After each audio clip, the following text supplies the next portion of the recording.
Tasty ടിപ്സിൻ്റെ പുതിയൊരു വീഡിയോയിലേക്ക് എല്ലാവർക്കും സ്വാഗതം. ഇന്ന് നമ്മൾ ഉണ്ടാക്കുന്നത് നിങ്ങളാരും ഇതുവരെ ഉണ്ടാക്കി നോക്കാത്ത ഒരു ഐറ്റമാണ് പാലും ബീഫും. അപ്പോൾ പാലും ബീഫും എങ്ങനെ ഉണ്ടാക്കാമെന്ന് നോക്കിയാലോ. 3 കപ്പ് തേങ്ങാപ്പാൽ എടുത്തിട്ടുണ്ട് ഞാൻ. അതിലേക്ക് 1 കിലോ ബീഫ്, ഒരു 1/2 ടീസ്പൂൺ ഉപ്പ്, കുറച്ച് ഉപ്പ് ഇട്ട് കൊടുത്താൽ മതി, ബാക്കി നമുക്ക് പിന്നെ ചേർത്ത് കൊടുക്കാം. 1 ടീസ്പൂൺ കുരുമുളക് പൊടി ചേർത്തിട്ട് നന്നായി ഒന്ന് ഇളക്കിയതിന് ശേഷം അടച്ച് വെച്ച് ഫുൾ ഫ്ലെയിമിലൊന്ന് തിളപ്പിച്ചെടുക്കുക. ഇപ്പോൾ ഇത് നന്നായി തിളച്ച് വന്നിട്ടുണ്ട്.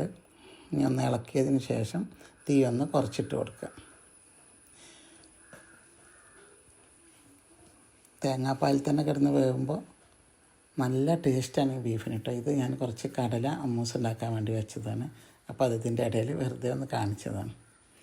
ഇപ്പോൾ നമ്മൾ ബീഫ് കുറേ വെള്ളം വറ്റി വന്നിട്ടുണ്ട്. ഇനി കൂടുതൽ വെള്ളമൊന്നുമില്ല, എന്നാലും ചെറിയ തീ തന്നെ കിടന്ന് വേവട്ടെ. ആ സമയം ഞാനൊരു ചട്ടി അടുപ്പിൽ വെച്ചിട്ടുണ്ട്. അതിലേക്ക് 2 ടീസ്പൂണ് വെളിച്ചെണ്ണയാണ് ഒഴിച്ച് കൊടുത്തിട്ടുള്ളത്. അതിലേക്ക് 4 ഗ്രാമ്പു, 4 ഏലക്ക, ഒരു ചെറിയ കഷ്ണം പട്ട ഇട്ടിട്ടുണ്ട്. പിന്നെ ഇതിൽ ചേർത്തിട്ടുള്ളത് ചെറിയ ഉള്ളിയാണ് എപ്പോഴും നമുക്ക് ബീഫൊക്കെ ടേസ്റ്റ് കിട്ടും.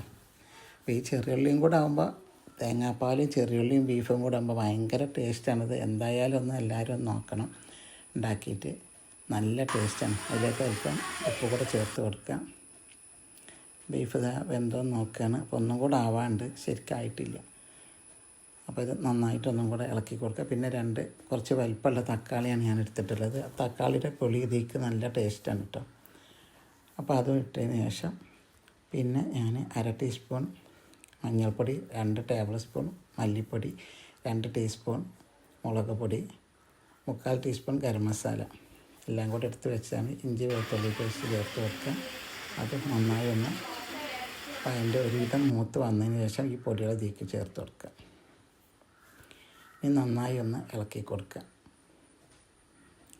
നല്ലോണം മസാലയുടെ വാസനയൊക്കെ ഒന്നിട്ട് പോയതിന് ശേഷം പിന്നെ ഇതിലേക്ക് ഞാനൊരു 3/4 ടീസ്പൂൺ ജീരകം, വലിയ ജീരകം ചേർത്തിട്ടുണ്ട്. വലിയ ജീരകത്തിൻ്റെ പൊടിയാലും നല്ലതാണ്.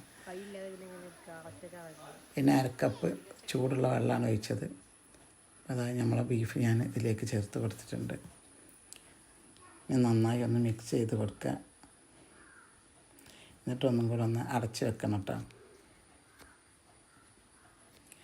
അപ്പോൾ അടച്ച് വെച്ച വീഡിയോ എൻ്റെ അടുത്ത് മിസ്സായിട്ടുണ്ട്. പിന്നെ അതിൻ്റെ ഇടയ്ക്ക് നമുക്ക് മല്ലിച്ചപ്പ് പുതിന ചേർത്ത് കൊടുക്കുക, കുറച്ച് കറിവേപ്പിലയും, പിന്നെ കുറച്ച് ഇഞ്ചിയും വെളുത്തുള്ളിയും ഇതുപോലെ നീളത്തിൽ അരിഞ്ഞത് ഇട്ട് കൊടുക്കുക.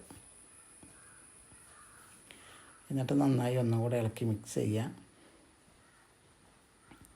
പിന്നെ കുറച്ച് പച്ചമുളക് ഇതുപോലെ സ്ലൈസ് ചെയ്തിട്ടിട്ടുണ്ട്. അപ്പോൾ ഇങ്ങനെ നല്ല അടിപൊളി ബീഫാണ്. എല്ലാവരും ഒന്ന് ഉണ്ടാക്കി നോക്കാം.